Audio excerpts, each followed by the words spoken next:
Good morning guys, may adlaw na tong tanan. So atong nahisgutan sa part 1 kung unsay mga needed para masolve na to ang ETA from point A to point B. So ato lang i-recap gamay ang kuan guys, ang atong gidiscuss pag sa part 1 sa how to compute ETA. So gikuha na to ang zone description from departure port to arrival port. Then asa na to makuha ning kuan kani ilahang zone description, which is very kanang kuan jud important jud kayo para di gyud ta masipyat kung mo unsa bata mo plus bata o minus sa kuan mo offset ta sa oras kay lahi mag zone description ang tagalugar. So mao ni, so moadto ta sa Admiralty Digital Publication, in particular sa ADRS 2. So there is 2 ni siya.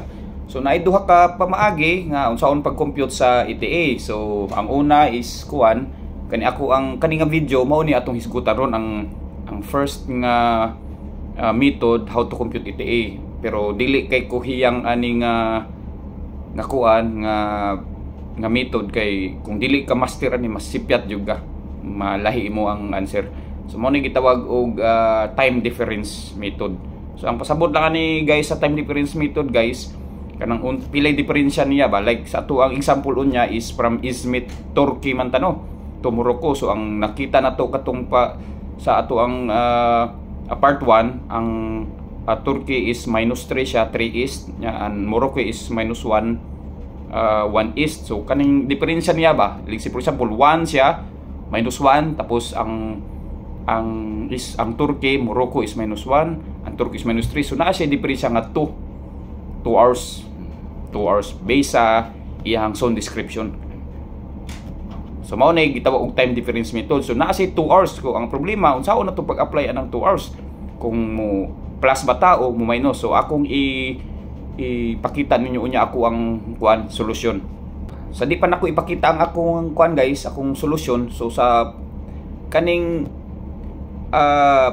magkuha tag ETA using kuan by difference method. So naatay mga given nga pangitaon sa barko guys. So normally mao ni gitawag og kanang kuan commence of sea passage or start of sea passage, nga which includes kuan na siya kanang naanay ni siya oras, nanay position unya distance to go. Kay sa college nato ang gi-example man gud sa mga ato ang mga instructor kuan ra kanang departure, di ba? Departure time nya position nga na. So pero sa in reality di ay sa barko, so normally kanang mag-start og computation jud from kanang point A to point B nga the most accurate jud kanang makuha na to pilay ETA gyud nato given the kanang needed speed, required speed. So sa commence of sea passage ta, inignaog naman gud ni sa piloto ning commence of sea passage. So after disembarkation pilot. So unya, so naalang yun ni catch katong saon nimo pag kuan, pag minus or plus sa time difference nila. So mao na ang ato ang i-kuan, mao na ato ang pakita unya kung okay ba ka ani nga method or maglibog sa ka kay kung di lagi ka masteran ni na posibilidad nga masayop imong calculation. So di na ako maglangay, ako na ipakita ninyo ang ako ang solusyon, the time difference method, how to compute ETA. Tara. So guys, so naanata diri sa ako ang kuan guys, akong solution sa akong computation. So ako na ipakita ninyo. So kani guys, from Izmit, Turkey to Tanger, Morocco tano. Yang zone description sa Izmit, Turkey sa atong mga previous nga bilag nga kung asa nito ni kuan nakita. So i-review lang ang kuan guys, ang part 1 ani zone description equals -3, ang zone description sa Tanger, Morocco is -1. So kaning kuan normally guys kanang after the disembarkation pilot manaog ng piloto no. So mo commence of sea passage ang kapitan. So normally ang package aning commence of sea passage or start of sea passage mo ning kuan time og position, date, time and position. So sa MOA, so nag-comment mig December 1, 2024 nga 18:30 nya na kay GPS position north, so east siya, kita magay east ta. Nga among distance to go to Tanger Pilot Station is 1,863 nautical miles. So ato lang inon nga ang amo ang suggested speed or instructed speed or required speed 10 knots. So ang pangunta na unsaon pagkuwag ETA. So atong gamiton ron nga ETA guys is atong time difference method. So tanaw na to sakto ba ni akong answer o solbar po ninyo diha kung ikuan ninyo kung okay ba gyud ni akong answer sad ha. So karon kung compute na ta guys, ang atong given only is December 1 1830 which is the commence of sea passage. So kinahanglan na to ma-compute pilang steaming time guys. So sa steaming time guys, so mobalik ta sa ato ang basics atong college nga gitudlo, mo ni siyang distance equals speed times time no. Tapos time equals distance transpose ka sa speed. So distance time equals distance over speed no. So ang ato ang distansya guys is 1,863 nautical miles. And then ang speed na to is 10 knots. So naay oras nga steaming time will be 186.3 hours. So ato po yun na i-convert into days, kuan guys, days, hours and minutes para ma-compute yun nato ang bisag pila ka minuto yun. So further conversion na to 186.3 hours divided by 24. So na kay 7.7625 days. Kaning kuan guys, kaning 0.7625 days guys in convert ni mog hours, so divided by 24, so nahimo na siya 7 days and 18.3 hours. Nya kaning 0.3 hours kay divide pa din into minutes, so divide by 60. So ang final answer sa atong steaming time is 7 days 18 hours and 18 minutes. So balik ta dire guys kani atong dadon dire 7 days 18 hours. So na kay 7 ka adlaw nya na kay 18 hours and 80 minutes mao na imong steaming time. So plus, so imong plus kay dagan man ta.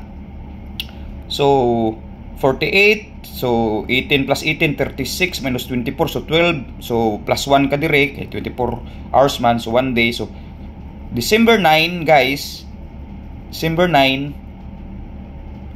12:48 imuhang ETA, pero wa pa nato na apply ning kuan guys ang gitawag og time difference.